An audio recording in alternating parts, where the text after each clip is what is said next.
वह दिन मैं कभी नहीं भूल सकता जब मैंने पहली बार अपने मालिक की बेटी सुमन के साथ दाल पकाई थी। जब सुमन मेरे सामने आई, मैं तो उसे देखता रह गया। हम दोनों ही एक दूसरे को अच्छे लगते थे।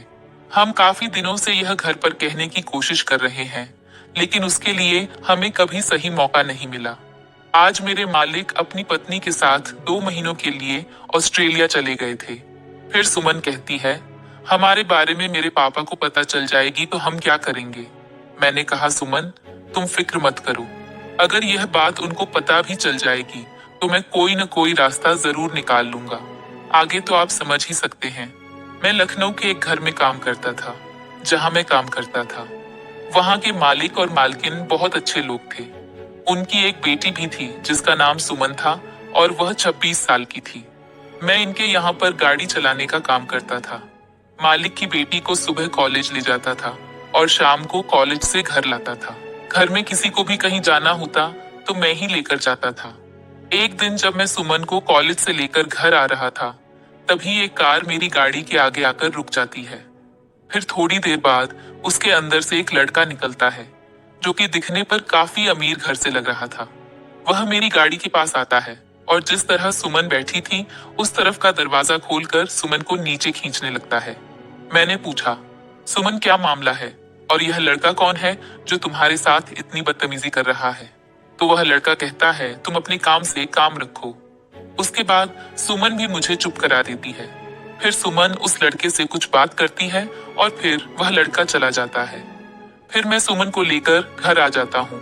मैंने सोचा कि सुमन से पूछो कि वह लड़का कौन था, लेकिन फिर मुझे लगा कि कहीं वह इस बात का बुरा ना मान जाए, इसलिए मैंने पूछना ठीक नहीं समझा। शाम का समय था, सब लोग अपने कमरे में सो रहे थे। मैं भी सोने जा रहा था। तभी मैंने देखा कि सुमन जो छत के ऊपर किसी से फोन पर बात कर रही है। उसके बाद मैं भी टहलते हुए छत पर गया। मैंने देखा सुमन की आंखों में आंसू थे और वह रो रही थी। मैंने कहा, सुमन क्या बात है, तुम रो क्यों रही हो। तो वह बोली, कुछ नहीं, बस एक सहेली से बात कर रही थी। तो उसी की कहानी सुनकर मेरी आंखें भर आईं। मैंने कहा, क्यों, ऐसा क्या हुआ तुम्हारी सहेली के साथ। सुमन बोली, जाने दो, बड़ी लंबी कहानी है। मैंने कहा, तो हमें कौन सी ट्रेन पकड़नी है, सुनाओ। उसके बाद हम दोनों वहीं बैठ गए और सुमन अपनी सहेली के बारे में बताने लगी कि उसकी शादी जिस आदमी से हुई है वह बहुत शराब पीता है और रोज शाम को वह शराब के नशे में उसे खूब मारता पीटता है। धीरे धीरे 1 घंटा बीत जाता है। मैंने कहा, सुमन, अगर जीवन साथी अच्छा मिल जाता है तो जिंदगी स्वर्ग हो जाती है, और वही जगह अगर गलत आदमी से शादी हो जाए तो पूरी जिंदगी बर्बाद हो जाती है। तभी सुमन बोली, अच्छा तुम बताओ तुम्हें कैसी पसंद है। मैंने कहा, मुझे तो कैसी भी चल जाएगी, लेकिन अगर वो तुम्हारी जैसी हो तो और भी अच्छा है। सुमन बोली, क्यों, तुम्हें अपने पसंद की शादी करना पसंद नहीं है क्या। मैंने कहा, बिल्कुल पसंद है, लेकिन मेरा मानना है कि उसी लड़की का साथ दो जो जीवन भर तुम्हारा साथ निभा सके। उसके बाद हम नीचे चले गए। सुबह जब मैं उठा तो मालकिन मुझसे बोली, अब अमन, मैं तुम्हारी मालकिन 2 महीने के लिए ऑस्ट्रेलिया जा रहे हैं। घर, कुछ काम है, तुम अच्छे से घर की देखभाल करना। और हाँ, मेरी बेटी भी यहीं पर रुकेगी तो तुम उसका भी ध्यान रखना। इतना सुनने के बाद मैंने उनसे कहा, आप बेफिक्र होकर जाइए, मैं यहाँ पर सब कुछ संभाल लूंगा और आपको किसी भी शिकायत का मौका नहीं दूंगा।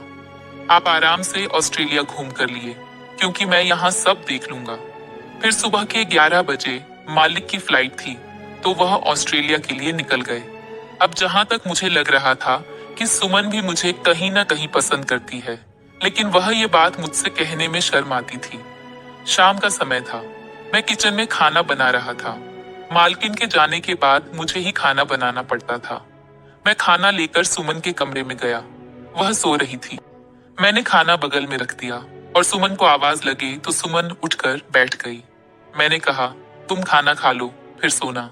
उसके बाद वह खाना खाने लगी और मैं बाहर चला गया। रात के करीब 2 बजे अचानक सुमन चिल्लाने लगी। मैं उसकी आवाज सुनकर भागकर उसके कमरे में गया। मैंने कहा, सुमन क्या हुआ, तुम चिल्ला क्यों रही थी। तो वह डरते हुए बोली, मैंने डरावना सपना देखा है।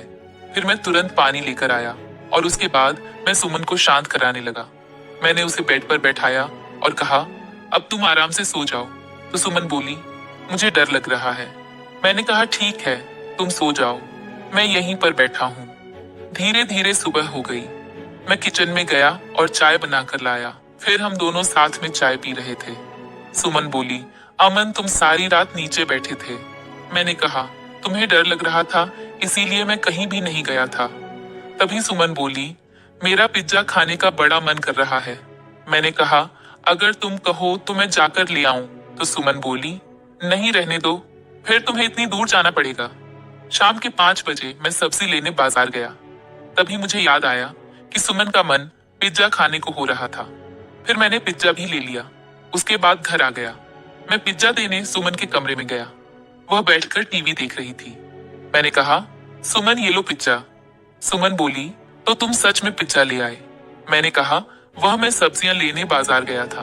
तभी मुझे याद आया कि तुम्हारा पिज्जा खाने का बहुत मन कर रहा था, इसीलिए मैं ले आया। सुमन बोली, अच्छा मैं तुमसे एक बात पूछूं? मैंने कहा, हाँ पूछो। तो सुमन बोली, तुम मुझसे शादी करोगे? यह बात सुनकर मैं शॉक रह गया। दरअसल सुमन ने वह बात मुझसे कह दिया था जो मैं उससे कहने के लिए बहुत दिनों से सोच रहा था, लेकिन कभी मेरी हिम्मत नहीं पड़ी। मैंने कहा, सुमन अगर तुम मेरी जिंदगी में आ जाओगी तो मैं तुम्हें दुनिया की सारी खुशियां दूंगा और तुम्हें अपनी पलकों पर बैठा कर रखूंगा। तभी पीछे से आवाज आती है, हम भी यही चाहते हैं कि तुम मेरी बेटी को सारी उम्र खुद से खुश रखो। जब मैंने पीछे मुड़कर देखा तो मालिक और मालकिन थे। मैंने कहा, अरे मालिक, आप लोग ऑस्ट्रेलिया से कब आए? तो वह बोले, हम कहीं गए ही कहाँ थे जो आएंगे। हम तो बस तुम्हारी परीक्षा ले रहे थे कि तुम मेरी बेटी के लायक ठीक हो या नहीं। मालिक और मालकिन की बातें सुनकर मैं हैरान रह गया। मैंने कहा, मालिक, मैं कुछ समझा नहीं। तभी सुमन बोली, मैं तुम्हें समझाती हूँ। दरअसल तुम मुझे बहुत पहले ही पसंद आ गए थे और जब यह बात मैंने पापा को बताया तो वह भी बोले कि तुम बहुत अच्छे लड़के हो। लेकिन तुम्हें तो पता ही है कि हर माँ बाप चाहता है कि उसकी बेटी उसकी जिंदगी में हमेशा खुश रहे। इसीलिए उन्होंने सोचा कि तुम्हारी एक और परीक्षा ली जाए और हम सब ने मिलकर यह प्लान बनाया। लेकिन इन कुछ दिनों में तुमने हम सभी का दिल जीत लिया।